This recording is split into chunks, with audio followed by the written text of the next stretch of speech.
All right, good. Now, let's talk about how to manage your time within during the exam. Let me tell you something. I think around 40% of the people who failed their exams, it was a problem of time management. They couldn't finish the exam. Now, really, almost 30 to 40%, almost, okay? I'm not exact about the numbers, but almost 30% to 40% of the people who failed the exam, it was a problem of managing the time. Some people, they tend to, take their time in reading the questions. Some people need more time to understand. Most people, at least that joined our training, let's say over 90% of the people who joined our training, they were not taking the exam in Arabic language.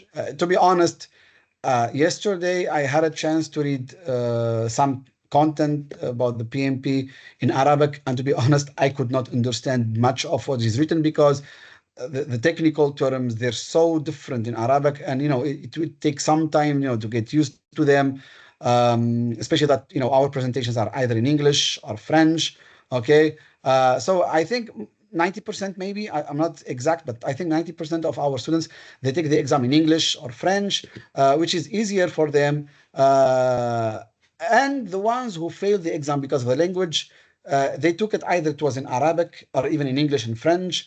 The problem was about managing the time. Now you really need to, be careful about the time. Watch the clock. Okay, you don't want to run out of time, and I will tell you what to do in case that happens. Okay, now let me just check. Okay, good. Okay, now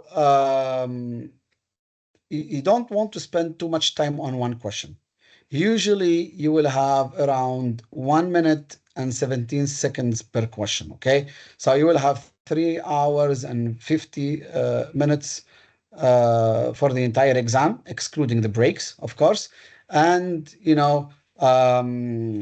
you divide that by 180 questions, then you will have 1 minute and 17 seconds per question. That means you need to complete 60 questions in 1 hour and 16 minutes before taking a break. And before taking the break, the software will ask you, hey, you've finished 60 questions. Would you like to take a break? And of course, before taking the break, it will give you a summary page on all the questions, which ones you've answered, which ones you've flagged, or you've skipped, or you've marked for later. So you need to make sure that you go back to those questions, answer them, and then take your break, 10-minute break, and then you return within 9 minutes, from the start of the break. Yeah, and something really important, and we will come to those details in a minute. Now, if in case actually we do have a break about that. Now, in case you'll be taking the question in any language other than English, you will always have English language as a backup translation for the question. And usually people who didn't finish the exam on time, it was because of reading the question in two languages. Reading, for example, the question in French. Then they want to make sure that they understand correctly. They go to the translation in English. They read the translation in English. No, that's double time. That's double effort. It's like spending 50 seconds, reading it in French language, 50 seconds reading it in English language. And again, that wastes time, all right? So you don't want to do that, really. You don't want to, translate more than 3 questions out of 60. Really, you have 3 batches of questions. Each batch of 60 questions. You don't want to translate more than 3 questions out of 60. You can translate all the questions if you want, but we really don't recommend that unless if you decided, for example, you picked the exam language as Arabic, okay, but actually it was just a backup language, the Arabic, even though you will be answering the questions in Arabic, okay, or in the Arabic version, but each time the question is shown to you in Arabic, you immediately click to translate and switch to English. You read the question in English, you pick the answer, and then you close the translation tab or window, and then you go back to the Arabic, the question in Arabic, and then you click on the same answer, which is usually in the same order, A, B, C, D. All right. The reason for you to pick Arabic, it was just, to have it as a backup language, even though it's the main exam language. But still, uh, really, you do that. Uh, if you do it that way, that's fine. But still, please don't read more than three questions in another language, in the second language. Okay, and the same for the marking option. Please don't overuse the marking option. Don't flag more than three questions out of 60. Now, marking or flagging the question means you're not sure about the answer, so you flag it and you decide to come back to it before the break. Don't really flag more than three questions, because otherwise you won't have much time then, to finish all the 180 questions. Okay, let's do some time management. Let me just check something really quickly. Yeah, okay. And yeah, let's go here and let's now dive deeper in time management. Now, as we said, the exam has got 180 questions in 3 hours and 50 minutes, with the breaks is 4 hours 10 minutes. Now, after each 60 seconds, you're allowed to have a 10-minute break. We do recommend that you take the break so you can go to the bathroom, you can have some rest, you can wash your face, you can breathe, etc. Uh, as we said, please don't spend more than 1 minute 17 seconds on the questions, or total of 1 hour 16 minutes for a total of 60 questions. And please review your answers before taking the breaks, because once you take the break, you cannot go back to those questions. And there is a very important tip that we would like to give you guys. Now, once you took the break, just forget about those 60 questions, because you can never go back to them. You can never change your answers. You can never even view them again. They're gone. Forget about them. Don't blame yourself if you figure that you answered one question wrongly. Just forget about them and concentrate on the next 60 questions. That's really, really important. Okay. Now, practicing time management is really important during your preparations. We really do recommend that you try to have 3 mock exams, or the first 3 mock exams. You break down each exam on 3 days. For example, you pick one full mock exam, and you break it on 3 days. Day one, you will be practicing 60 questions using the stopwatch, to check how much time you spend per question, and then you can calculate, whether you've gained some seconds if you spend less than 1 minute 70 seconds, or you've lost seconds in case you spend more than 1 minute 17 seconds. Or people usually don't do it per question. They say, no, it's too much of effort. I will do it per 60 questions, and I will measure how much time I spent per 60 questions. It's fine. But really, really important is that you don't forget about measuring the time, and you make sure that all the time you're measuring the time, and making sure that you don't spend more than 1 hour and 16 minutes or 1 hour and 15 minutes per 60 questions. That's for the first 3 mock exams. You don't need to practice them fully. Just practice time management.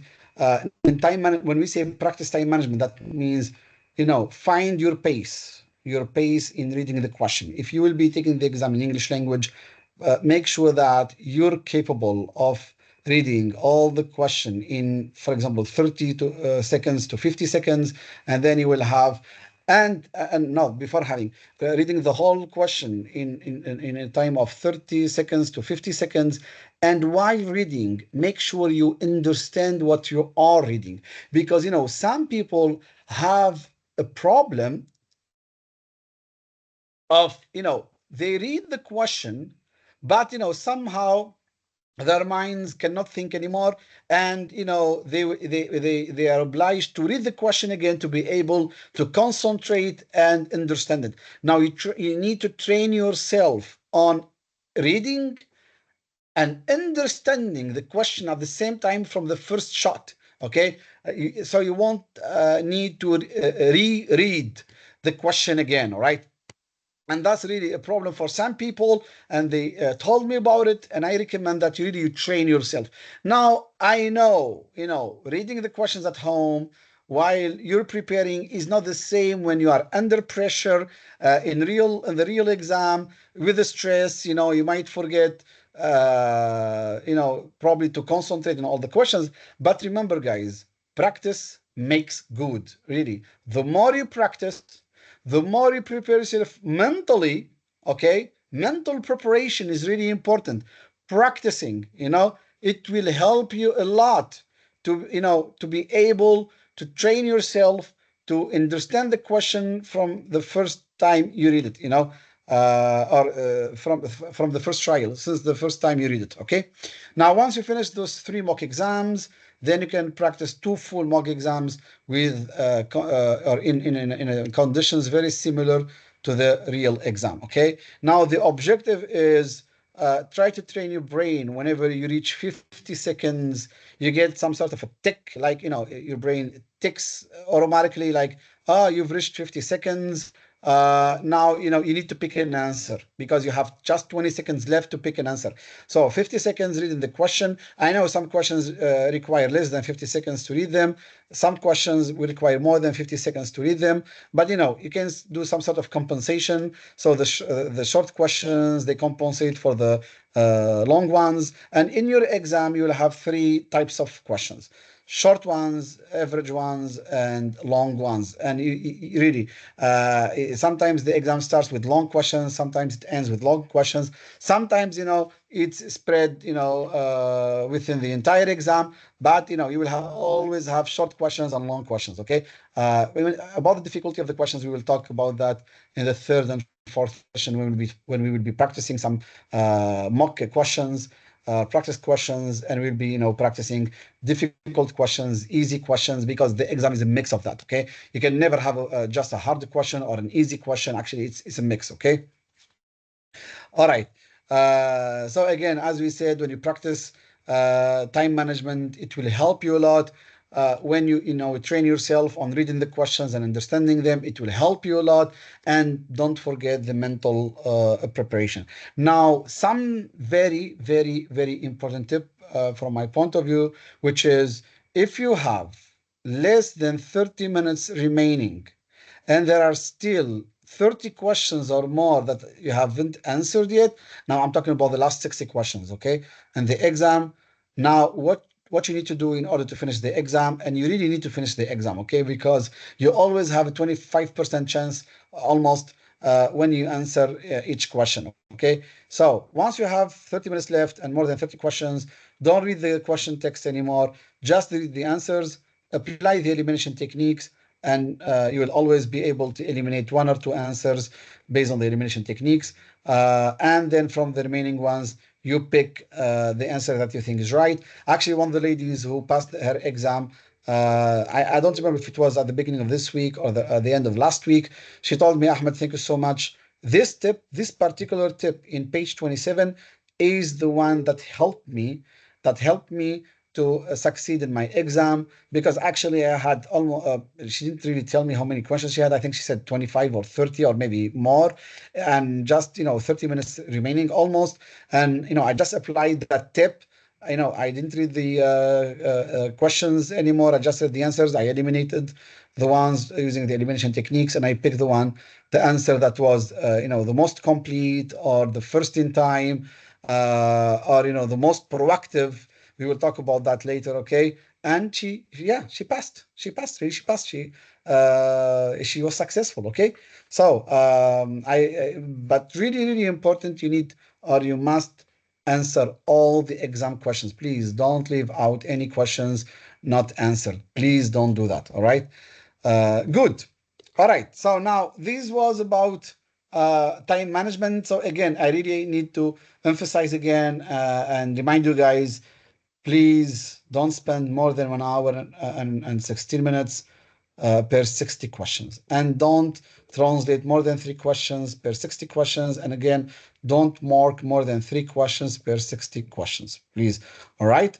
Good. Now, this is in terms of time management, and I'll put that in a separate video. Okay. just to make it easier for you guys to remember and revise.